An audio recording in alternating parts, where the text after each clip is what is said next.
tell him, Oz. You tell him. You tell him, Oz. Ozzy, the alpha dog, Cane Corso. And that's Lucia, the other gray brindle. She's 2 years old. And little Vito is 5 months old. So Ozzy was laying down the law, letting them know he's the alpha dog.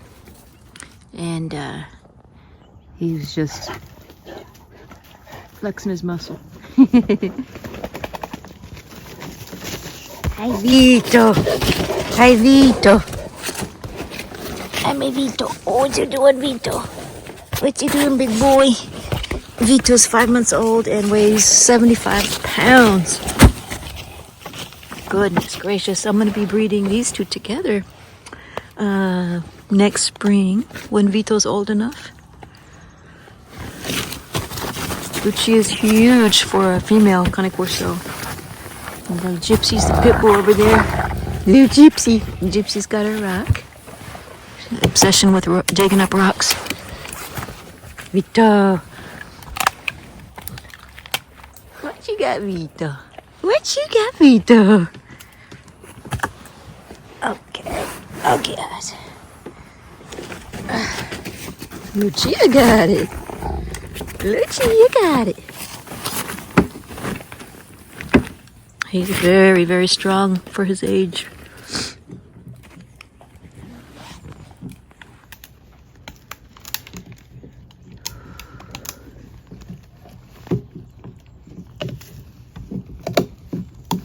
Working those jaws.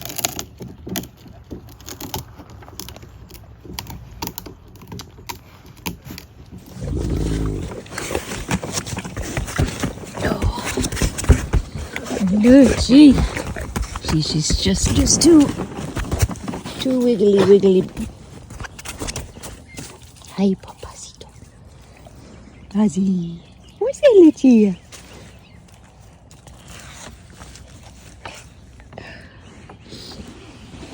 Where's that, Oz? His ears perking up. Is he something? What's that, Oz? He's always on high alert. Well, the beauty of a Cane Corso is they may be on high alert, but they don't show it necessarily. Like I always picture, and not everyone's German Shepherd dog is like this, but German Shepherd dog is a wonderful protection dog, right? But I feel like it's like they wear it on their sleeve, like they're pacing back and forth, they're panting rapidly, you know, they're just you can tell they're on high alert. Whereas the Cane Corso, they're just kind of chill, but they're extremely alert. They will jump up from what you think is a dead sleep and in 10 seconds flat be at the back of your property for a noise that they heard that didn't sound right. And the other cool thing about them is they are really good at discerning what's a true threat or what's something that's worth investigating and what's not. Some dogs aren't like that. They'll bark at anything. They'll bark at the squirrel every single day, whereas the Cane Corso, they're like, okay, that's a squirrel. I've already canceled that out of my, my filter for what's worth investigating. And to do that, they have an exquisite appreciation of what is normal, quote unquote normal, or supposed to be in their environment.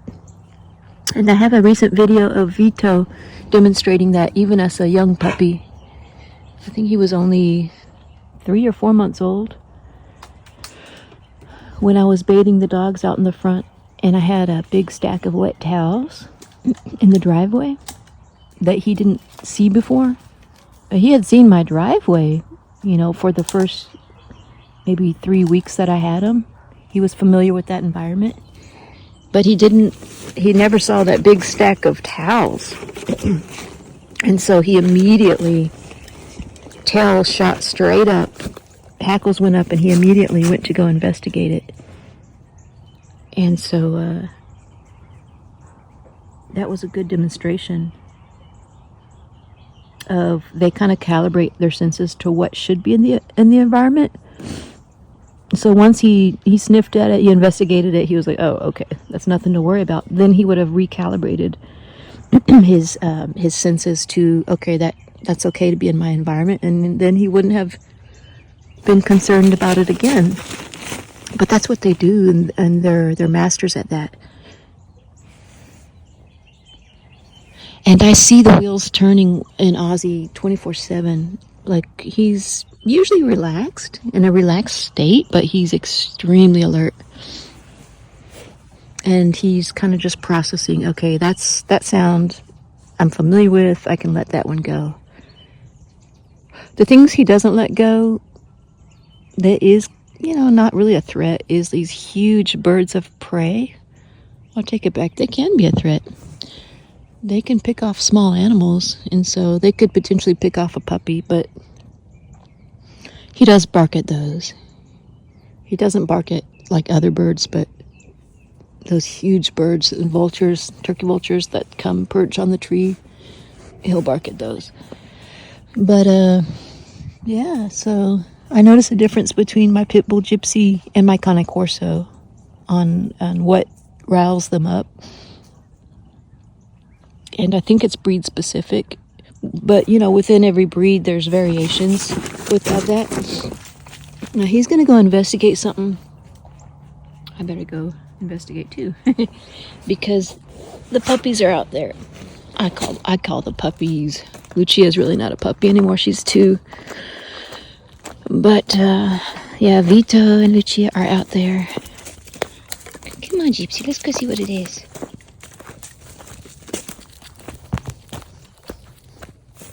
Vito, Lucia!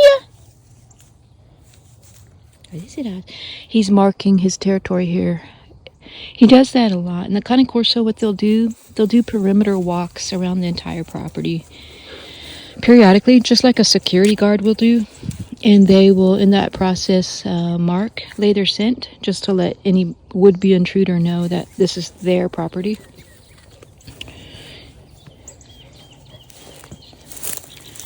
Once you, figure out what they're doing, it's really fascinating. Vito! Hi, baby boy. What you doing, baby boy? This is my Vito. So these are the 2 males. My only 2 male Cane Corsos. And, Vito is showing lots of traits that are very similar to Ozzy's as far as temperament. He's very, very protective. I would say, dare I say, he's, in comparison to how Ozzy was at this age, he may be even more protective than Ozzy was at this very young age. But they also, Cane Corso, they develop at different rates as well. It's a standoff over here. Gypsy's about ready to pounce on Lucia. Gypsy.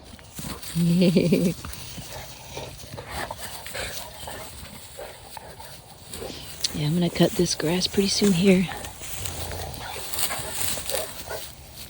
This side of the yard I've kind of neglected a little bit.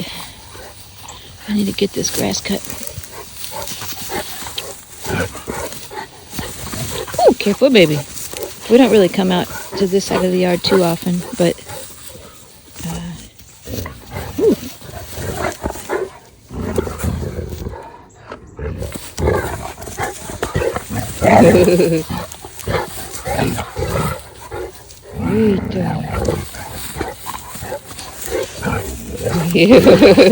see that kind of like how they throw their front paws up and they kind of bounce on their front paws. And when they do a real quick bow, put their front bow down on their front paws, that's a play bow, universal canine language. That, hey, we're just playing. We make it rough, but this is all for play. But I say it's play with a purpose. It always is. They're establishing dominance and hierarchy because they're seeing each other's strengths and skills. But yeah, it's like it's a play version of that, just to see who's more dominant. Gypsy got a rock. Man, And Vito's been picking up some of Gypsy's bad habits. Sometimes he will go try to dig up a rock and he'll carry them around. But what's different is he will chew on those rocks, where Gypsy does not chew on them. But I think it could be more Vito's just teething. He wants something to chew on, and so what I've been doing is getting more bully sticks. I just ordered some more. Hi, Papa. So I give him some bully sticks so that he can satisfy that chewing thing that he needs to chew. Hey, Lucia, my baby girl. Come on. Let's go this way. Come on, let's go this way. Come on, Vito. So I try to mention this also in my videos, is that what I'm doing intentionally, hi baby girl, is I'm trying to foster a really good relationship between my two male Cane Corsos. Because same gender, female, male, you know, there tends to be some friction between, and not all breeds are like that, but Cane Corso in general, there's usually a little bit more tension in the same gender, like especially if they have dominant temperaments the way Ozzy and Vito do. So when it comes time for Vito to be the age where he can mate, it's going to be even more intense. Come on, Oz. What is that, Oz? Because his hormones will be on board, and his hormones tell him, I need to FIGHT to be able to claim breeding rights with the female in the pack. So I don't know how much resistance Ozzy will be giving to that, but when that time comes, I'll have to physically separate them. And the breeder that I used for Lucia, the breeder that I got Lucia from, and my coworker Storm, he has a YouTube channel, Storm and Rain, REIGN. His gray brindle male Cane Corso looks almost like a spitting image of Ozzy. He's got Lucia's brother. He also got, of course we used the same breeder to get those two pups.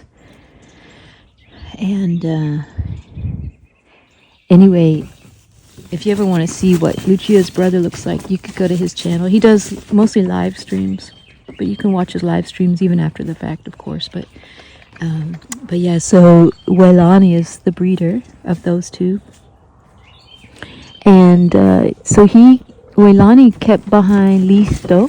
Listo was his first big male. Huge gray brindle male. Much like Ozzy too. Probably the biggest male of the pack, I think he kept back. But I haven't seen Rain in person yet. I've just seen him, from the YouTube videos. But anyways, and hopefully that'll be a future video. Maybe we can have Rain and Lucia. Maybe we could have them meet for the first time as adults. Wonder if they'd even recognize each other. Probably. But anyway, Wailani also kept back Rain and Lucia's sister. So he kept back a male and a female from his litter, from that same litter. And he also has the two parents, the sire and the dam, on site. Chiquita is the female that he kept back, so the sister of Lucia. And Catalea is the mother, and Draco is the father, the sire of the litter. So he's got 4 huge Cane Corso. And then I think he also has a little what you call it? A little Frenchie. He's got a little Frenchie dog. So he's got a huge pack. He lives out in California, in San Diego. Well, anyways, I ask him sometimes, how do you deal with that? Because Chiquita is not altered, so she's not spayed, and so she's already had her heat cycles, a couple of them at least. So I said, what do you do with your male Cane Corso when she's You got two huge male Cane Corsos. What do you do when she's in heat? And he said it's strict prison rotation. He's got the big kennels. Well, not he's got the indoor kennels, you know, big enough for a Cane Corso to stand up in. But he's got a few of those, and he said it's strict prison rotation. So he kennels them and takes them out separately to get their exercise. And so that is what I'll have to do when Lucia's in heat. My other female Cane Corso, Dolce, she's inside with my brother Albert. She's really close to Albert. Well, she won't be going into another heat cycle. Yeah, luckily my brother Albert is temporarily staying with me, so he can also monitor that. And we both have this taser, which we've never had to use. The tasing action, at least, we've used the sound that it makes to kind of separate any kind of escalating tensions. So there's that. But I think that when an animal has the hormones in full force, and there's a female in heat, all bets are off. I don't even know if a taser would stop them, because I have seen, when one of my females was in heat, I have seen neighborhood dogs that I've never seen before come up to my fence line, tried to get at the female, and Ozzy barking at them on the other side of the fence, and they don't even see Ozzy. It's like they're on a drug. And they are, and on an endogenous drug, which is extremely powerful chemical hormones. Extremely powerful. Because it's preservation of the species. It has to be. It has to be so powerful that it ensures preservation of the species. It's the way nature has it. So yeah, I don't even think a taser would break that up. So strict prison rotation is what we'll have to do.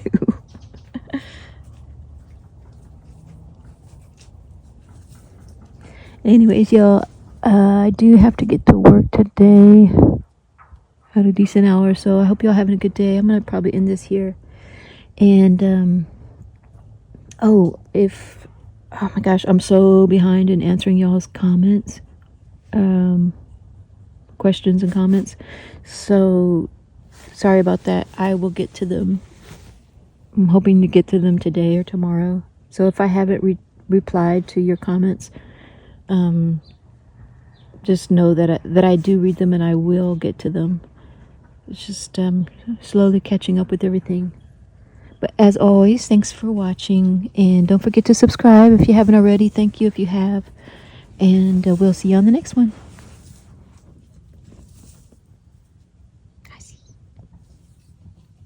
Yeah. Bring it here. Good, good.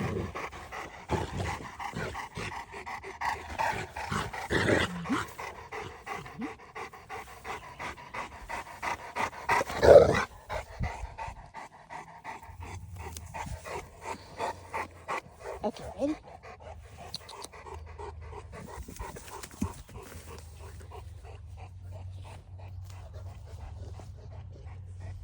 Good shit, good girl. Good girl, baby. Good girl.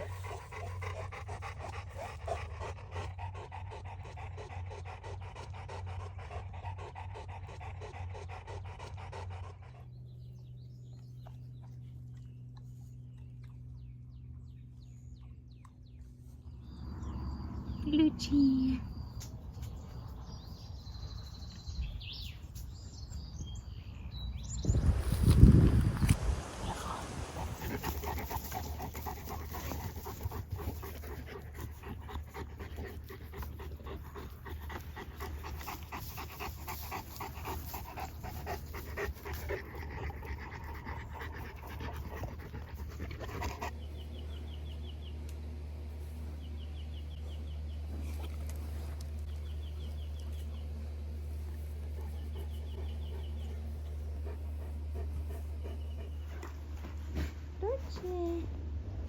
Hi, sweet girl.